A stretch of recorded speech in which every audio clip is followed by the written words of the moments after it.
Novel محبت سے خدا تک کا سفر، تحریر مہوش صدیق، قسط نمبر 22۔ ماما ماما زرار فل گرم جوشی کا مظاہرہ کرتے ہوئے آگے بڑھ کر اپنی ماما کے کمرے کا ناپ گھماتا اس کا بند دروازہ کھول چکا تھا، لیکن سامنے کا منظر دیکھ کر اس کی آنکھیں حیرت کے مارے پھٹی کی پھٹی رہ گئیں۔ کیا ہوا زرار؟ یہاں کیوں کھڑے؟ عفان نے زرار کو وہیں کا وہیں اسٹل کھڑا دیکھ کر نرمی سے استفسار کیا، تبھی اس کی نگاہ بساطہ کمرے کی طرف اٹھ گئی۔ اس شرمناک منظر کو دیکھتے ہی اس کی آنکھیں متوش انداز میں ایک پل کے لیے سختی سے آپس میں بھینچ کر رہ گئیں۔ چلو زرار، عفان نے لہو رنگ آنکھوں سمیت اپنے تن اعصاب پر قابو پاتے زرار کے چہرے پر اپنا ہاتھ رکھا اور پھر اسے بازو سے پکڑ کر تقریباً گھسیٹتے ہوئے وہاں سے واپس لے جانے لگا۔ راہداری عبور کرتے ہوئے اس کے ذہن میں پھر سے وہی شرمناک منظر عکس بن کر لہراتا اسے دوہری اذیت سے دوچار کر گیا، جہاں لینا شراب کی کئی خالی بوتلوں کے ساتھ نازیبا حالت میں کسی فرینچ لڑکے کے ساتھ اپنے بیڈ پر محو استراحت تھی۔ حد درجہ مہ نوشی نے اس کے سارے حواس چھین کر اسے ہر شرعی حد پھلانگنے پر مجبور کر دیا تھا۔ عفان نے بمشکل اپنی ہمت مجتمع کرتے زرار کو فرنٹ سیٹ پر بٹھایا اور پھر خود ڈرائیونگ سیٹ سنبھال لی۔ آج اس کو زرار کے ساتھ یہاں آنے کا شدت سے افسوس ہو رہا تھا۔ کپکپاتے ہاتھوں سمیت اسٹیئرنگ وہیل گھماتے وہ ایک مضبوط اعصاب کا مالک مرد ہونے کے باوجود اپنے آنسوؤں کو بہنے سے روک نہیں پا رہا تھا۔ وہ اپنے اس اندرونی حالت کو زرار سے چھپانے کی ہر ممکن کوشش کر رہا تھا، مگر اس کی نمی سے بھرپور آنکھیں زرار کی نیلی جامد آنکھوں سے مخفی نہ رہ پائیں۔ اسے اس بات کی کچھ سمجھ تو نہیں تھی، لیکن پھر بھی اسے یہ سب صحیح نہیں لگ رہا تھا۔ جیسے ہی کار گھر کے سامنے رکی، زرار اپنے اسپورٹ تاثرات سمیت بنا کوئی سوال کیے چپ چاپ گھر کے اندرونی حصے میں چلا گیا۔ زرار کو اندر جاتے دیکھ کر عفان نے کار پھر سے اسٹارٹ کر کے واپس اسی راستے پر موڑ لی۔ اس وقت اس کے چہرے کے تاثرات اذیت سے بھرے ہوئے لگ رہے تھے۔ اس کی انگارہ برساتی نگاہیں سرخ شعلے اگلنے میں مصروف نظر آ رہی تھیں۔ واپس اسی گھر آ کر عفان نے پہلی بار الینا کے ماں باپ کے سامنے اس کو گھسیٹتے ہوئے کمرے سے باہر نکالا اور پھر اس کی مزاحمت پر ان کے سامنے اسے ایک زوردار تھپڑ لگایا تھا۔ الینا کے پیرنٹس عفان کو اس وقت حق پر سمجھ رہے تھے، اس لیے انہوں نے بنا کوئی خاص مزاحمت بھی نہ کی۔ ان کے سر الٹا شرمندگی کے مارے مزید نیچے جھک گئے، کیونکہ ایک ملازمہ کے ساری حقیقت بتانے پر اس کے باپ نے ہی الینا کے کمرے سے اس لڑکے کو سیکورٹی گارڈ کے ذریعے مار مار کر باہر نکلوایا تھا۔ الینا، جو پہلے ہی شراب کے نشے میں دھت تھی، اب عفان کے ایک تھپڑ کی وجہ سے وہیں زمین پر آڑے ترچھے انداز میں گرتی بے ہوش ہو چکی تھی۔ معاف کر دو بیٹا، یہ سب ہماری لاپرواہی کا ہی نتیجہ ہے، جس نے الینا کو اس قدر خودسر اور ضدی بنا دیا کہ آج وہ یہ سب۔ اس کی تنی ہوئی رگوں کو دیکھ کر الینا کی ماں نے اپنے جھکے سر سمیت عفان سے ہاتھ جوڑ کر معافی مانگی، مگر وہ یہ سب سن ہی کہاں رہا تھا، سنتا تو کچھ ری ایکٹ بھی کرتا۔ اس کے دماغ میں تو اس وقت تیز آندھیوں کے جھکڑ چل رہے تھے، اسے اور کچھ بھی سجھائی نہیں دے رہا تھا۔ تمہارے ساتھ ہوئی بحث کی وجہ سے اس نے کل رات کو یہاں آنے سے پہلے ہی وکیل کے پاس جا کر خلا کا کیس دائر کروا دیا۔ وہاں کھڑے تینوں نفوس میں سے کسی ایک نے بھی الینا کے وجود کو ایک بار بھی نظر اٹھانے کی زحمت نہ کی، کیونکہ معاملے کی سنگینی کا احساس ان سب کو ابھی سے ہو چکا تھا۔ خلا کے ذکر پر عفان کی نگاہ بساطہ پھر سے الینا کی طرف اٹھ گئی۔ اب وہ اپنے بھینچے ہوئے جبڑوں سمیت اپنی مٹھیاں سختی سے بند کیے خود پر قابو پانے کی پوری کوشش کر رہا تھا۔ وکیل نے مقدمہ درج کرنے کے بعد ہی مجھے فون کیا۔ اب ہم دونوں اسی سلسلے میں اس کے آفس گئے تھے تاکہ یہ مقدمہ واپس لے سکیں۔ بات کرتے ہوئے الینا کے باپ کا پروقار لہجہ پہلی بار قدرے دھیما پڑ گیا تھا۔ اور بیٹا، تمہیں پتہ تو ہے لندن کی عدالتوں کا، انہوں نے کہا۔ الینا ایک بالغ لڑکی ہے، وہ اپنا ہر فیصلہ اپنی مرضی سے کر سکتی ہے، اس سلسلے میں اب وہ میری کوئی مدد نہیں کر سکتے۔ وہ لمحے بھر کے توقف کے بعد پھر سے گویا ہونے لگے۔ اب ان کو کون بتائے، الینا سے زیادہ بیوقوف اور احمق اس دنیا میں اور کوئی نہیں ہے، جس نے اتنے پیار کرنے والے شوہر کی قدر نہیں کی۔ اتنے معصوم بچے سے تو کسی کو بھی نفرت نہیں ہو سکتی جتنی نفرت الینا اس زرار سے کرتی ہے۔ زرار سے نفرت کا سن کر بالآخر عفان کا بچا کچا ضبط بھی ٹوٹ گیا۔ ٹھیک ہے انکل، اگر الینا یہی سب چاہتی ہے تو ایسے ہی صحیح۔ ایک مرد ہر چیز برداشت کر سکتا ہے، لیکن اپنی بیوی کی بے وفائی ہرگز نہیں۔ میں آج تک اسے اس کی ہر غلطی کے لیے معاف کرتا آیا ہوں، لیکن اب… آہستگی سے نفی میں سر جھٹک کر اس نے گہرا سانس بھرتے فضا کے سپرد کر دیا۔ معاف کیجیے گا انکل، الینا کو اس گناہ کے لیے معاف کرنا اب میرے اپنے بس کی بھی بات نہیں رہی۔ آج جو میں نے اپنی آنکھوں سے دیکھا، میں نے کیا، زرار کی آنکھوں نے بھی اپنی ماں کا یہ بھیانک روپ دیکھا ہے۔ اس گناہ کے لیے میں اسے لاکھ بار چاہوں بھی تو کبھی بھی دل سے معاف نہیں کر پاؤں گا۔ الینا پر ایک تعصب بھری نگاہ ڈالنے کے بعد وہ اپنا فیصلہ سنا کر لمبے لمبے ڈگ بھرتا فوراً وہاں سے چلا گیا۔ دن گزرتے گئے اور پھر ان کی زندگیوں میں وہ دن بھی آ گیا جب عدالت نے الینا سے اس کا فیصلہ پوچھا تو اس نے سامنے کرسیوں پر براجمان عفان اور زرار پر ایک سرد نگاہ ڈالی اور پھر پوری طرح جج کی طرف متوجہ ہو گئی۔ میں اپنی زندگی اپنی مرضی سے گزارنا چاہتی ہوں، مجھ سے یہ بچے وغیرہ نہیں سنبھالے جاتے، مجھے اس قید سے نفرت ہو چکی ہے، میں ساری زندگی عفان اور اس کے بچے کے ساتھ بند کر نہیں رہ سکتی، مجھے اس شخص کے ساتھ بالکل نہیں رہنا اور یہی میرا آخری فیصلہ ہے۔ الینا کے حد تک امیز الفاظ عفان کے دل پر کسی بھاری ہتھوڑے کی مانند کاری ضربے لگاتے محسوس ہو رہے تھے۔ رویوں میں عدم برداشت کی زیادتی اور جھوٹی انا کا بلند علم انسان کے حالیہ رشتوں کو سابقہ رشتوں میں تبدیل کر دینے میں ذرہ برابر کی بھی دیر نہیں لگاتا۔ الینا کی زرار کو لے کر اتنی نفرت دیکھتے ہوئے بچے کی کسٹڈی کا تو پھر سوال ہی پیدا نہیں ہوتا تھا، اس لیے جج کے فیصلہ سناتے ہی عفان بھی بمشکل دھیمی چال چلتے زرار کو اپنے ساتھ لیے کورٹ روم سے باہر آ گیا۔ زرار الینا کو وہاں سے جاتے دیکھ عفان سے اپنا ہاتھ چھڑوا کر ماما ماما کہتا زبردستی الینا کی ٹانگوں کے ساتھ چپک گیا، لیکن الینا نے آج نفرت کی ساری حدیں پار کرتے عفان کے سامنے زرار کے منہ پر ایک زور آور تماچا مارا اور اسے خود سے پیچھے جھٹک کر فوراً وہاں سے چلی گئی۔ عفان نے اس کی جاتی پشت کو سرد نگاہوں سے گھور کر دیکھا اور پھر گھٹنوں کے بل نیچے بیٹھ کر ہونک بنے زرار کو لہو رنگ آنکھوں سمیت اپنے ساتھ لپٹا کر کسی قیمتی متاع کی طرح فرط محبت سے خود میں سمو لیا۔ معاف کر دینا بیٹا۔ دور کھڑی الینا کی ماں نے یہ منظر اپنی پرنم آنکھوں سمیت دیکھا تو ان کا دل ہزار ٹکڑوں میں کٹ کر رہ گیا، اس لیے فوراً سے پیشتر آگے بڑھ کر الینا کی اس حرکت کے لیے عفان سے معذرت کرنے لگی۔ اٹس اوکے آنٹی، چلو زرار۔ عفان اس وقت کوئی بھی بات کرنے کی پوزیشن میں نہیں تھا، اس لیے فوراً زمین سے اٹھ کر زرار کا ہاتھ تھامے آگے بڑھنے لگا، مگر الینا کی ماں پھر سے ان کے راستے میں حائل ہو کر ان کا راستہ مسدود کر گئی۔ بیٹا، اگر آج بھی تم سے اپنی تمام زیادتیوں کا اعتراف کرتے ہوئے ان کی معافی نہ مانگی تو میرے ضمیر کی آواز آئندہ مجھے کبھی بھی چین کی نیند سونے نہیں دے گی۔ ان کی آواز واضح بھرائی ہوئی لگ رہی تھی۔ معافی چاہتی ہوں بیٹے، ہمیں پہلے دن سے ہی تمہیں الینا کی یہ ساری باتیں بتا دینی چاہیے تھی۔ اس دن اس کا نشے میں دھت ہونا ہمارے لیے کوئی نئی بات نہیں تھی، وہ تو پہلے ان کلب پارٹیز میں یہ سب۔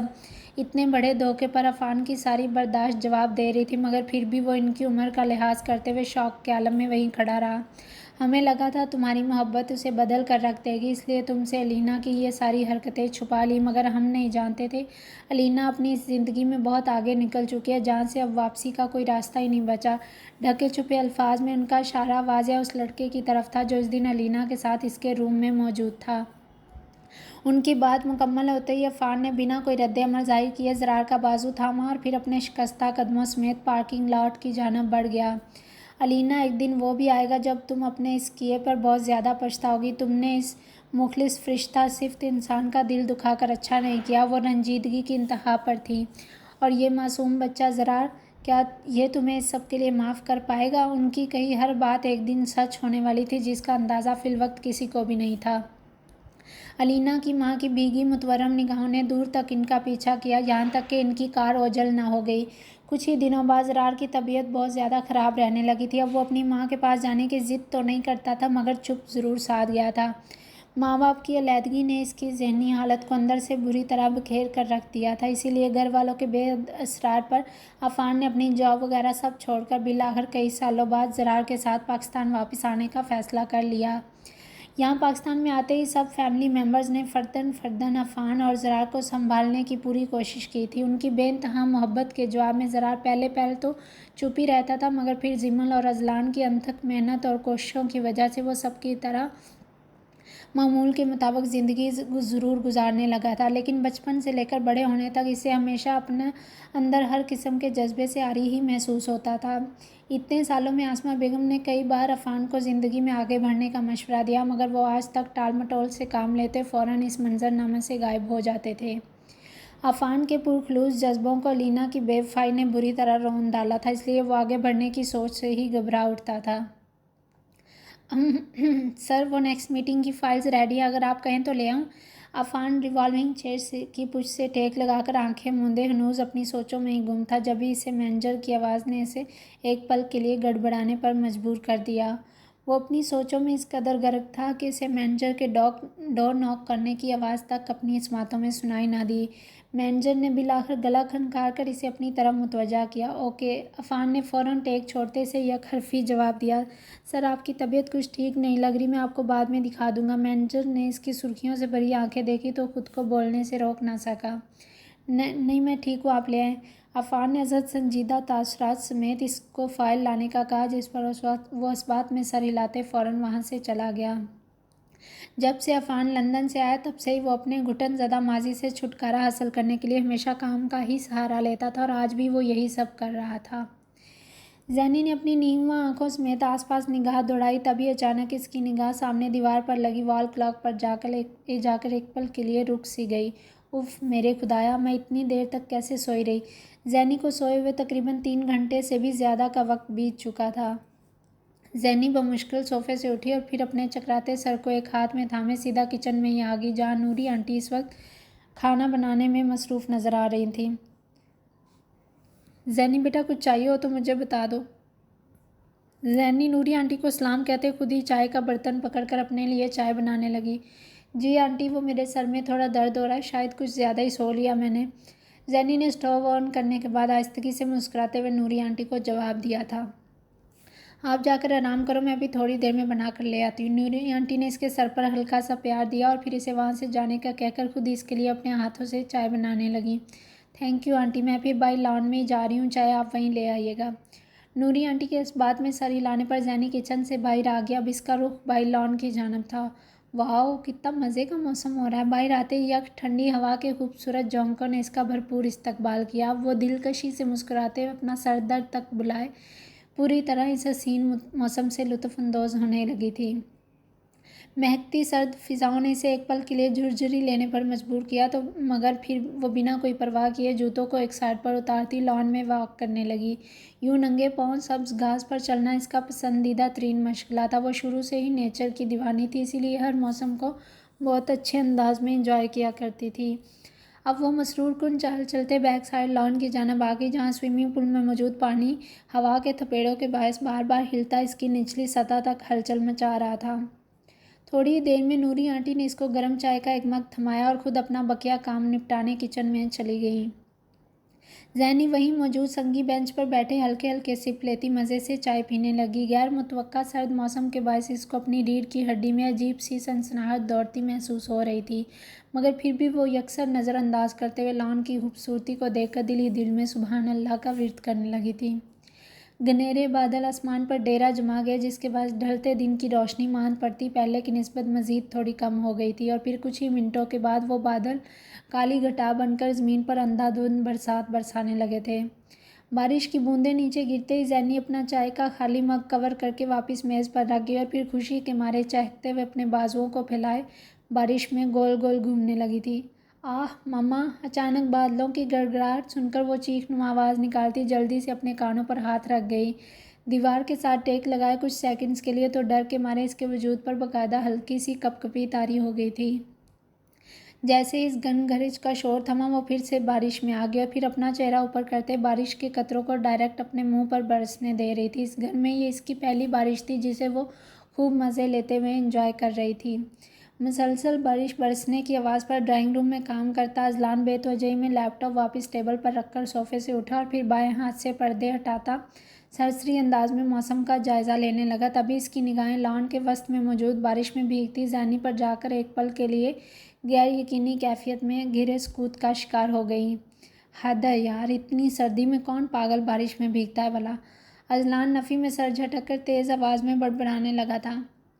ایک تو مجھے اس لڑکی کی بالکل سمجھ نہیں آتی، دماغ خراب کر کے رکھا ہوا ہے انہوں نے۔ اذلان جو پہلے اس کو بارش میں بھیگتا دیکھ اس کی بے وقوفی پر تعصب کا اظہار کر رہا تھا، اب اس کی نگاہ جوتوں سے حریص کے سفید دودیا پاؤں پر گئی تو اسے شدید غصے نے آن گھیرا۔ ارد گرد سے بے نیاز اچانک پھسلن کے باعث زینی پاؤں کے بل نیچے گری اور پھر خود ہی اپنے ہاتھ کا سہارا لے کر واپس اٹھ بیٹھی۔ اذلان نے گہرا سانس لیتے اس کی ساری کارروائی کو خاموشی سے دیکھا اور پھر اپنے دھیمے قدم بیک سائڈ لان کی جانب بڑھا دیے، جہاں زینی ابھی تک بارش میں ہی بھیگنے کا شغل فرما رہی تھی۔ زینب! زینب! اذلان نے تھوڑی دور فاصلے پر کھڑے ہو کر زینی کو اپنی طرف متوجہ کرنے کے لیے یکے بعد دیگرے 2 بار بلند آواز میں مخاطب کیا۔ تبھی زینی کی نگاہ بے ساختہ ایک دیوار کے ساتھ ٹیک لگائے کھڑے اذلان کی طرف اٹھ گئی، جو اس وقت اسے دیکھ کم گھور زیادہ رہا تھا۔ جی؟ زینی نے اپنے چہرے پر موجود پانی کو فوراً ہتھیلی سے صاف کرتے ہوئے اسے سوالیہ نگاہوں سے دیکھا۔ جی کیا آپ کا دماغ خراب ہے جو اتنے ٹھنڈے موسم میں بارش میں بھیگ رہی ہیں؟ اذلان نے بارش سے بچنے کے لیے اپنی پیشانی پر باقاعدہ ایک ہاتھ پھیلا رکھا تھا۔ اذلان پلیز، بہت مزہ آ رہا ہے مجھے، ابھی کے لیے میرا موڈ خراب مت کریں پلیز۔ زینی اچھا خاصا پرجوش ہوتے ہوئے بارش کی بوندیں باقاعدہ اپنے ہاتھوں کی مٹھیوں میں قید کرنے لگی تھی۔ میں موڈ خراب کر رہا ہوں۔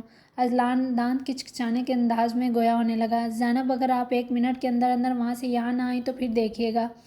اذلان نے اپنی انگلی شہادت اٹھا کر اسے مصنوعی گھوری سے نوازتے سخت لہجے میں وارننگ دی۔ کیا ہوا اذلان، آپ کیوں روک رہے ہیں مجھے؟ دیکھیں نا یہ بارش کی بوندیں کتنی اچھی لگ رہی ہیں۔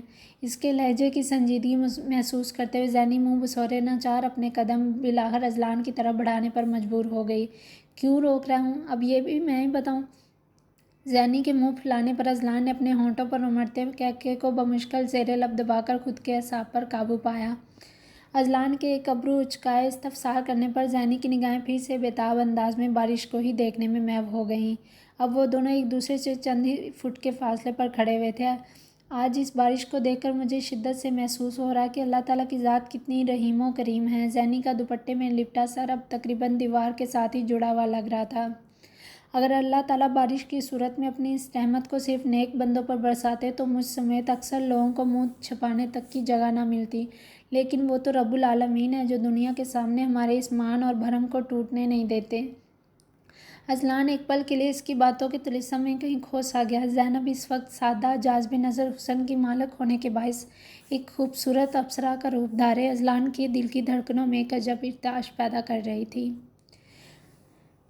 زیادہ دیر تک بارش میں بھیگنے کے باعث اس کا گلابی مائل چہرہ قدرے نیلا پڑ چکا تھا۔ زینب موسم خراب ہے، چلیں یہاں سے، نہیں تو اس طرح آپ کی طبیعت خراب ہو جائے گی۔ اذلان نے اس کے کپکپاتے وجود اور لرزتے ہونٹوں سے بمشکل اپنی نگاہیں چرائے تفکر آمیز لہجہ اپنایا۔ نہیں ہوتی خراب، مجھے بچپن سے ہی عادت ہے بارش میں بھیگنے کی۔ اذلان کے نرم لہجے پر زینی کو تھوڑا حوصلہ ملا، اس لیے دلکشی سے مسکراتے اس کی معلومات میں ایک اہم اضافہ کیا۔ اس کا مطلب آپ بچپن سے ہی پاگل ہیں؟ اذلان کی نرمی غائب ہونے کو شاید ایک ہی لمحہ درکار تھا۔ اب ایسے تو نہ کہیں، بارش میں بھیگنے کا اتنا مزہ آتا ہے، لگتا ہے آپ نے کبھی ٹرائی نہیں کیا اسی لیے ایسے کہہ رہے ہیں۔ خود کو پاگل کہنے پر زینی نے تھوڑا برا منایا، اس لیے منہ بسورے کہہ کر فوراً اپنے قدم آگے بڑھانے لگی۔ زینی کو پھر سے بارش کی زد میں جاتے دیکھ کر اذلان نے فوراً آگے بڑھتے ہوئے اسے اس کے بازو سے تھامے وہیں روک لیا۔ 1 ہی منٹ کے اندر اندر اذلان خود بھی اس مسلسل برستی بارش میں پوری طرح بھیگ چکا تھا۔ زینب اگر ابھی کے ابھی واپس کمرے میں نہ گئی تو پھر مجھے آپ کو زبردستی اٹھا کر واپس اپنے ساتھ لے جانا پڑے گا۔ اذلان نے اپنے گیلے بالوں کو اپنی کشادہ پیشانی سے ہٹاتے ہوئے مصنوعی غصیلا لہجہ اپنایا۔ اب وہ اس کا ہاتھ اپنی مضبوط گرفت سے آزاد کر چکا تھا۔ کیا؟ اس کا انداز تھوڑا غیر یقینی لگ رہا تھا۔ زینی اس کی چوائس پر حیرانگی کے مارے اب آنکھیں پھیلائے اسے ہی یکٹک نگاہوں سے دیکھ رہی تھی، جبکہ اذلان اس وقت سینے پر ہاتھ باندھے کھڑا اس کے چہرے کے اتار چڑھائے کوئی دلچسپ نگاہوں سے تکے جا رہا تھا۔ اس کا مطلب مجھے اس کو شوق کے عالم میں سٹل وہیں کھڑا دیکھ کر اذلان نے اپنے قدم مزید آگے بڑھائے تھے کہ زینی ہڑبڑاتے ہوئے ایک قدم مزید پیچھے کھسکتی فوراً سے پہلے اپنا ہاتھ اوپر اٹھا کر ہار ماننے کے انداز میں اوکے اوکے کہنے لگی تھی۔ اس کے تیز تیز سر ہلانے پر اذلان کے لبوں پر بے ساختہ دھیمی مسکراہٹ چھا گئی، جسے پہلی بار اس نے زینی سے بھی چھپانے کی کوشش نہیں کی تھی۔ چلیں پھر۔ اذلان نے اپنے ہاتھ کے اشارے سے اس کو آگے چلنے کا اشارہ کیا تو چلتے چلتے زینی کی نگاہ بے ساختہ مین گیٹ پر گئی، جہاں موجود گارڈز نے ایک شاندار کار کو پورچ میں آنے کی اجازت دی تھی۔ اس کار کو باقاعدہ پورچ کے احاطے میں رکتے دیکھ زینی کے بڑھتے قدموں کو فوراً بریک لگ گئی تھی۔ کیا ہوا؟ اگر آپ کا ارادہ بدل گیا تو میں… اذلان جو اس کے پیچھے پیچھے چل رہا تھا اب اچانک اس کو رکتے دیکھ معنی خیز مسکراہٹ سمیت فوراً اس کے سامنے آن کھڑا ہوا۔ وہ چونکہ کافی پیچھے پیچھے چل رہا تھا اس لیے اسے گیٹ کے اندر داخل ہوتی یہ عالیشان کار دکھائی نہ دی۔ شاید دکھائی تو دے جاتی لیکن اس کی سوچوں کا محور اس وقت صرف اور صرف زینب کی ذات تھی، اس لیے ادھر ادھر زیادہ توجہ ہی نہ دے پایا۔ ولی؟ اذلان کے استفسار پر زینی کے لبوں میں ہلکی سی جنبش ہوئی، جسے سن کر اذلان کا مسکراتا چہرہ ایک پل کے لیے پھر سے وہی پہلے والی سنجیدگی کا روپ دھار گیا۔ اس کی آنکھوں کی کچھ دیر پہلے والی چمک دمک پل بھر میں ہی معدومیت کا شکار ہو گئی تھی۔ زینی کو ششدر کیفیت میں گرا دیکھ کر اذلان نے بھی اپنا رخ موڑے اس کی نگاہوں کے تعاقب میں دیکھا تو کار سے باہر نکلتے شخص کو دیکھ کر اس کے ہاتھوں کی مٹھیاں ضبط کے چکر میں ایک پل کے لیے سختی سے آپس میں بھینچ کر رہ گئیں۔ زرار، ماریہ سمیت روشان اور مریم بھی اس وقت سیڑھیوں پر بیٹھے کچھ نہ کچھ اسٹڈی کرنے میں مصروف تھے۔ تبھی اچانک زرار کی نگاہ سامنے سیڑھیوں سے اوپر آتی حیا کی طرف اٹھ گئی، جو اس وقت ریحان کے ساتھ ساتھ کسی اور ہینڈسم ڈیشنگ ٹائپ لڑکے کے ہمراہ اس کے ہاتھ پر ہاتھ مارتی باقاعدہ قہقہہ لگا کر ہنستے ہوئے سیڑھیوں کے زینے طے کر رہی تھی۔ اس منظر کو دیکھتے ہی طیش کے عالم میں زرار کی آنکھوں میں فوراً ہی سرخ ڈورے واضح لکیروں کی صورت میں ابھرنے لگے تھے۔ زاوی ماموں، آپ یہاں اس کالج میں؟ زرار کے اوپر والی سیڑھی پر بیٹھی مریم نے زاویار کو حیا کے ساتھ اوپر آتے دیکھا تو ازحد حیران لہجے میں گویا ہوئی۔ زرار نے چونکتے ہوئے ایک بار پھر مڑ کر حیا اور اس کے ساتھ والے لڑکے کو بغور سرتپا دیکھا جسے مریم ماموں کے رشتے سے مخاطب کر رہی تھی۔ ہاں مریم، ماموں کو اس کالج میں کسی پروجیکٹ پر کام کرنا ہے، اسی سلسلے میں وہ یہاں آئے ہیں۔ میں نے انہیں دیکھا تو تمہارے پاس بھی لے آئی۔ مریم اب حیرت اور خوشی سے ملے جلے تاثرات سمیت اٹھ کر مسکراتے ہوئے زاویار سے گلے مل رہی تھی، جبکہ ماریہ اپنے بڑے بڑے فریم والی گلاسز کو تھوڑا اوپر کیے کنکھیوں سے ان تینوں کو آپس میں حال احوال دریافت کرتے دیکھ رہی تھی۔ ماریہ چونکہ اتنے دن گزرنے کے باوجود حیا سے ابھی تک دوستی نہیں کر پائی تھی، اس لیے زاویار کے پلان کے مطابق اب ان دونوں کو مل کر پس پردہ حیا کا خیال رکھنا تھا۔ پہلے تو وہ اس سب کے لیے آمادہ نہیں تھی، مگر پھر زاویار کے اس قریبی رشتے کے اعتراف پر بالآخر وہ بھی حامی بننے پر مجبور ہو گئی۔ کیسے ہیں آپ سب بھائی؟ یہ تو بتاؤ ان میں سے حیا کے دوست کون ہیں، مریم کے دوست کون ہیں؟ زاویار فرداً سب سے مصافحہ کرتے ہوئے بالآخر حیا کے ساتھ ہی سیڑھیوں پر بیٹھ گیا، اور ریحان تو گویا تھا ہی حیا کا چمچہ، اس لیے ایک ہی جست میں فوراً حیا کے دوسری جانب بیٹھ گیا جہاں اس وقت مریم بیٹھنے کے لیے پر تول رہی تھی۔ ریحان کی اس بدتمیزی پر زرار اور روشان نے اسے باقاعدہ گھوری سے نوازا، جبکہ مریم حسب عادت برا منائے بنا ہنستے ہوئے واپس اسی جگہ پر بیٹھ گئی جہاں وہ کچھ دیر پہلے بیٹھی ہوئی تھی۔ اس زرار کو چھوڑ کر باقی یہاں موجود سبھی لوگ میرے بھی دوست ہیں۔ حیا نے کٹیلے لہجے میں زرار پر گہرا طنزیہ وار کر کے اس دن کا بدلہ اچھے سے چکا لیا تھا۔ زرار اور ماریہ اس وقت تقریباً ایک ساتھ بیٹھے تھے، جبکہ مریم اور روشان اپنی کتابوں کو گود میں رکھے اس کے اوپر والی سیڑھی پر براجمان تھے۔ حیا کے اس جلے بھنے انداز پر زرار اپنے ہونٹوں پر امڑتی مسکراہٹ کو چھپانے کے لیے اپنا رخ باقاعدہ دوسری جانب موڑ گیا۔ کیوں بھائی، ان سے دوستی کیوں نہیں ہو سکتی؟ زاویار نے حیا کے پھولے ہوئے گالوں کو آہستگی سے مسل کر اپنائیت بھرے انداز میں اسے باقاعدہ اپنے ساتھ لگا لیا۔ کیونکہ مجھے اکڑ فن کا شکار لوگ بالکل پسند نہیں ہیں۔ حیا نے ناک تھوڑا اوپر چڑھا کر اپنے جھکے سر کے ساتھ وضاحت پیش کی تھی۔ حیا کے اس تنک جملے پر زرار، جو اس وقت پانی پی رہا تھا، اچھو لگنے سے اس کا پانی گلے میں بری طرح اٹک گیا۔ وہ اپنے منہ پر ہاتھ رکھے مسلسل کھانسی کر رہا تھا۔ حیا کے اس قدر واضح الفاظ میں زرار کو برا بھلا کہنے پر باقی سب لوگ حیرت کے مارے اپنی آنکھیں پھیلائے اسے یکٹک نگاہوں سے دیکھے جا رہے تھے۔ Zarar, are you all right? Maria نے اپنا ایک ہاتھ اس کے کندھے پر رکھا اور دوسرے سے اس کی کمر کو نرمی سے سہلایا۔ اس منظر کو دیکھتے ہی حیا کو مزید تپ چڑھ چکی تھی، اس لیے ان دونوں پر ایک سرد نگاہ ڈال کر فوراً وہاں سے جانے کے لیے اٹھ گئی۔ ٹھیک ہے ماموں، میری اور ریحان کی کلاس کا ٹائم ہو گیا، ہم آپ سے بعد میں ملیں گے۔ آپ تب تک مریم کے ساتھ انجوائے کریں۔ حیا تنفن کرتی پیر پٹکنے کے انداز میں فوراً ریحان کے ساتھ واپس اپنی کلاس اٹینڈ کرنے چلی گئی۔ روشان اس وقت زرار کو ہی دیکھنے میں محو تھا، کیونکہ آج اگر حیا کی جگہ کوئی اور ہوتا تو اب تک زرار نے اس کی بدتمیزی پر اس کا منہ توڑ کر رکھ دینا تھا، جبکہ اب معاملہ اس کے بالکل برعکس نظر آ رہا تھا۔ وہ اسے ایک سخت نگاہ سے دیکھنا تو دور کی بات، الٹا آہستگی سے مسکراتے ہوئے دیکھ رہا تھا، جیسے وہ یہ سب سن کر اچھا خاصا محظوظ ہو چکا ہے۔ حیرت ہے بھائی، روشان نے غیر محسوس انداز میں اپنے ہاتھوں کو ہوا میں لہرایا، پھر ناسمجھ انداز میں بالآخر اپنے کندھے اچکا کر پھر سے ان سب کی طرف متوجہ ہو گیا تھا۔ شہباز اور طفیل اس وقت کراچی کے مشہور مگر پرہجوم کیفے میں بیٹھے ناشتے سے لطف اندوز ہو رہے تھے۔ تبھی شہباز کے نمبر پر مخصوص میسج کی ایک رنگ ٹون بج اٹھی۔ وہ مستعد انداز میں ٹشو سے ہاتھ صاف کرتا فوراً اپنی پینٹ کی پاکٹ سے موبائل نکالنے لگا، جبکہ طفیل اس وقت مسلسل کھانے کی پلیٹ پر جھکا اپنا پسندیدہ ترین ناشتہ نہاری اور سیری پائے کھانے میں مصروف تھا۔ صبح لیٹ اٹھنے کی وجہ سے آج وہ تقریباً دوپہر کے ٹائم ناشتہ کر رہے تھے۔ طفیل کی آج کے دن اسی کیفے میں ناشتے کی ضد اور اوپر سے کراچی کی غیر متوقع سیلابی بارش نے شہباز کو مزید مصیبت میں ڈال دیا تھا۔ کار بار بار بند ہونے کی وجہ سے وہ لوگ کب کے گھر سے نکلے تھے اور اب جا کر اس اسپیشل کیفے میں پہنچے تھے، جہاں کا ناشتہ پاکستان کے مشہور ترین کھانوں میں سے ایک شمار ہوتا تھا۔ پاشا بھائی کا میسج۔ شہباز کے لبوں سے ہلکی سرگوشی نما آواز برآمد ہوئی تھی۔ ہجوم اور برتنوں کے شور کے باعث یہ آواز طفیل کے کانوں تک نہ پہنچ پائی، اس لیے وہ بنا کوئی رد عمل ظاہر کیے اپنا ناشتہ کرنے میں ہی مگن نظر آ رہا تھا۔ ابھی تک اس پلان پر عمل درآمد کیوں نہیں ہوا؟ کب تک اس کا کام تمام کرو گے تم لوگ؟ کبیر پاشا نے کوڈ ورڈز میں میسج کیا۔ شاید انہیں ٹریس ہو جانے کا شک تھا۔ اس مشن کو تکمیل تک پہنچانے کے لیے وہ دونوں نہ جانے کتنے ہی ہوٹلز بدل کر اپنی رہائش گاہ تبدیل کر چکے تھے تاکہ ناصر ملک اور جاوید سمیت کسی ایک کو بھی اس معاملے کی بھنک نہ پڑ جائے۔ وہ اپنے اس پلان پر ابھی تک خفیہ طور پر ہی عمل کرتے آ رہے تھے کیونکہ انہوں نے ناصر ملک سے اس پلان پر عمل درآمد کرنے کی اجازت تک نہیں لی تھی۔ اگر آج اجازت لے لیتے تو آج معاملہ کچھ اور ہو سکتا تھا، لیکن انہیں کسی کی جان کی پرواہ تھی ہی کہاں۔ انہیں تو بس اپنا مطلوبہ ٹارگٹ مردہ حالت میں چاہیے تھا جس کے لیے وہ کچھ بھی کرنے کو تیار تھے۔ ان کا یہ خرافاتی پلان کس کی جان لینے والا، یہ تو آنے والا وقت ہی بتائے گا۔ پاشا بھائی، اب وہ دونوں لڑکیاں پارک نہیں آ رہی۔ اس دن سے ہم لوگ طاق لگائے بیٹھے ہیں، سارا دن اس پارک کے آس پاس بے مقصد گھومتے رہتے ہیں۔ کچھ لوگوں کو تو ہم پر شک بھی ہو گیا۔ ان میں سے ایک خبیث نے تو سوسائٹی کے آفس میں جا کر انتظامیہ سے ہماری کمپلین تک کر دی ہے، اس لیے سوچ رہے ہیں اب وہاں کچھ دنوں تک نہ جائیں، نہیں تو اس طرح ہم پکڑے بھی جا سکتے ہیں۔ شہباز نے طویل میسج ٹائپ کر کے سینڈ کا بٹن دبا دیا۔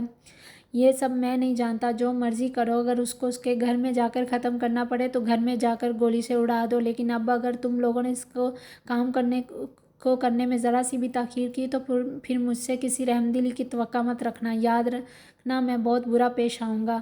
پاشا کا دھمکی آمیز پیغام موصول ہوتے ہی شہباز کا رنگ فک سے اڑا۔ عین اسی وقت طفیل کی نگاہ اس پر پڑی تو اپنا ابرو پر اچکائے سے خیریت دریافت کرنے لگا، جس پر وہ نفی میں سر ہلا کر پھر سے اپنا سر جھکائے ٹیکسٹ میسج کی ٹائپنگ کرنے میں مصروف ہو گیا۔ جی پاشا بھائی، سوچتے ہیں کچھ بہت تنگ کر لیا اس نے۔ اب اگر وہ پارک میں نہ آئی تو جہاں کہیں بھی نظر آئی وہیں گولی سے اڑا دوں گا، آس پاس کا بھی دھیان نہیں رکھوں گا۔ شہباز کی برداشت کی حد بس یہیں تک ہی تھی، اب وہ اسے جان سے مارنے کے لیے کسی بھی حد تک جا سکتا تھا۔ شاباش میرے چیتے، مجھے تم سے اس قسم کی بہادری کی ہی توقع ہے۔ اب بس جلد از جلد اس پلان کو مکمل کرو اور پھر ناصر ملک کے سامنے تمہارا پروموشن نیکسٹ لیول تک پکا سمجھو۔ کبیر پاشا نے خوش ہوتے ہوئے اس کے عزم کو سراہا تھا۔ اپنے مشن کو پورا کرنے کے لیے اسے شہباز کا یہی غصہ درکار تھا جس کو وہ جگانے میں آج پوری طرح کامیاب ہو چکا تھا۔ اس لڑکی کے بھیانک ترین انجام پر وہ ابھی سے مطمئن نظر آنے لگا۔ اس کے چہرے سے عجب سرشاری کی جھلک پھوٹتی محسوس ہو رہی تھی۔ جی پاشا بھائی، اس کے چیتا کہہ دینے پر شہباز کا انگ انگ مسکرا اٹھا اور پھر اس نے الوداعی میسج سینڈ کر کے موبائل فوراً پاور آف کر دیا۔ اب وہ خود بھی پرسوچ تاثرات سمیت کھانا کھانے میں مصروف ہو گیا کیونکہ اس کا ذہن اپنے اندر اس وقت ایک نیا مگر خطرناک پلان ترتیب دے رہا تھا۔